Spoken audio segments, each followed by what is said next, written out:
104.7 The K, Mike the Intern once again in the studio with my best friend in the whole world from the Springfield Regional Arts Council. How are you? I'm great. How are you? Good. Long time no see, right? Right.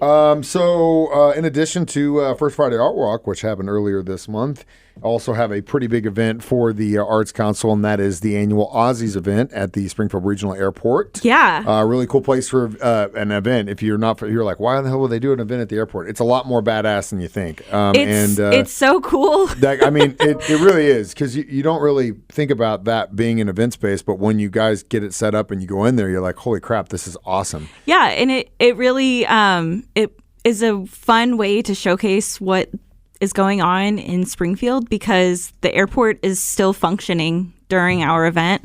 So there's flights coming and going during our gala.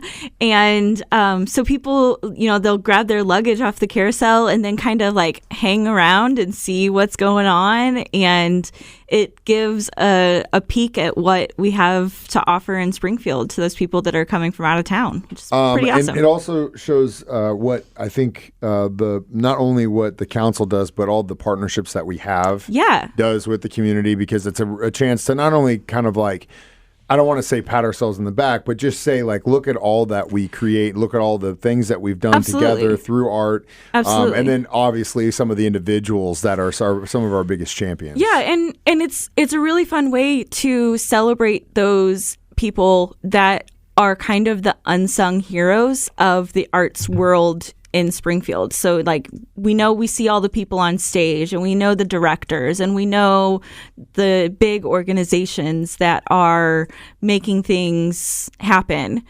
But being able to recognize the teachers and the volunteers and the fundraisers that are making the arts actually exist, like the people that do it behind the scenes and do it because they love it, are kind of our unsung heroes. And this is a night for us to really showcase them. And there's a lot of really cool performances, obviously. There's obviously a lot of cool art. There's really good music. And I think it's just it's also a really cool kind of networking thing too, because you can kind of see this dude does, this kind of business, but I had no idea that he loved art so much, stuff like that, which is really cool to see, I think. Yeah, and we have a really exciting host this year.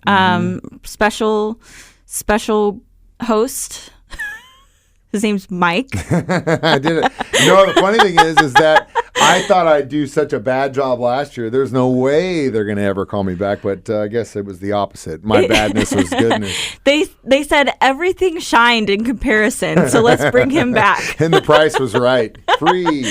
But obviously, it's an important thing for me. That's why I'm involved with the Arts Council, and it's important that we continue to push art in this community, because that's part of why I love being here. So if you want to it's open to the public, obviously. It is. Yeah, tickets are open to the public. You can come out and support. It definitely benefits the Arts Council and our mission.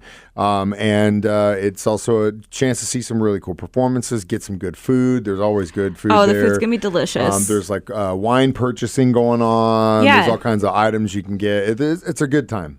Yeah. We've got performances. The theme this year is Vintage Vegas. So we've got like some lounge singer. We've got some showgirl-esque performances. We've got some jazz music. It's going to be really exciting. And so you get dinner and a show in the middle of the airport lobby, which is something you can't say every day. No, and it's definitely worth the experience for sure. If people want to get tickets, where do they go? SpringfieldArts.org.